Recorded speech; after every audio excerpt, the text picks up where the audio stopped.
வராகியை பஞ்சமி நாளினில் கண்டு வணங்கி வந்தால் பெரும் இன்பங்கள் தங்கிடச் செய்திடுவாள், வரும் துன்பங்கள் தீர்த்திடுவாள். சிங்கத்தின் மீதினில் வந்தருள் செய்திடும் சிந்துர வண்ணத்தினாள், அன்னை செங்கையில் சங்குடன் சக்கரம் கொண்டவள் விஷ்ணுவின் அம்சத்தினாள். பச்சை நிறத்தவள் இச்சை கெடுப்பவள், பாதம் பணிந்து விட்டால் அவள் உச்சத்திலே நம்மை ஏற்றிடுவாள், கொண்ட ஊழ்வினை போக்கிடுவாள்.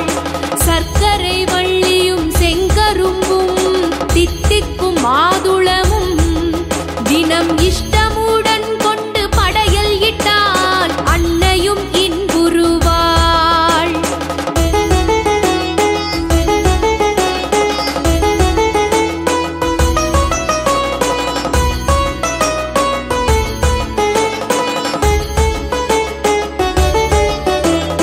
அண்டி வருபவர் வேண்டும் வரங்களை அள்ளிக் கொடுத்திடுவாள்.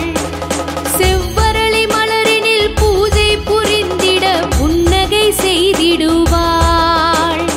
விண்ணவர் மன்னவர் வந்து வணங்கிடும் வீர பராபரியாம், வெற்றி தந்திடுவாள், கொண்ட நோக்கம் அதில் பல நன்மைகள் செய்திடுவாள்.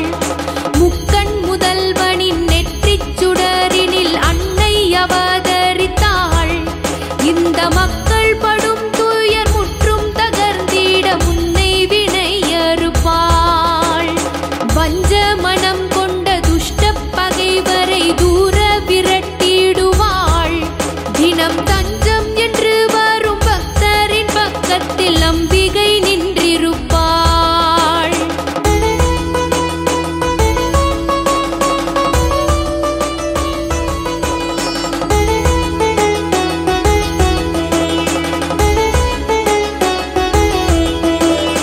அல்லல் படுத்திடும் பூதப் பிசாசுகள் அஞ்சி நடுங்கிடுமே, பெருந்தொல்லை கொடுத்திடும் வாத வலிகளும் விட்டு விலகிடுமே.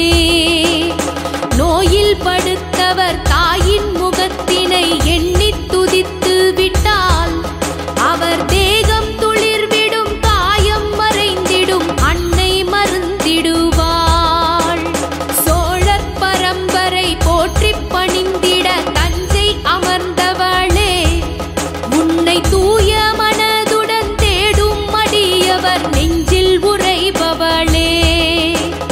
நல்லவர் நெஞ்சினில் நித்தமும் உள்ளவள் ஞான வராகியுமே, நிலை கெட்டவர் வம்சத்தை வாழ வைப்பாள், குல தெய்வ சிரோன்மணியே.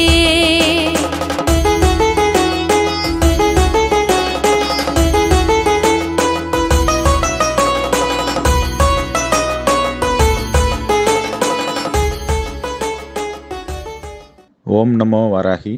சர்வம் வாராகி அர்ப்பணமஸ்து. மகாவாராகி சரணம்.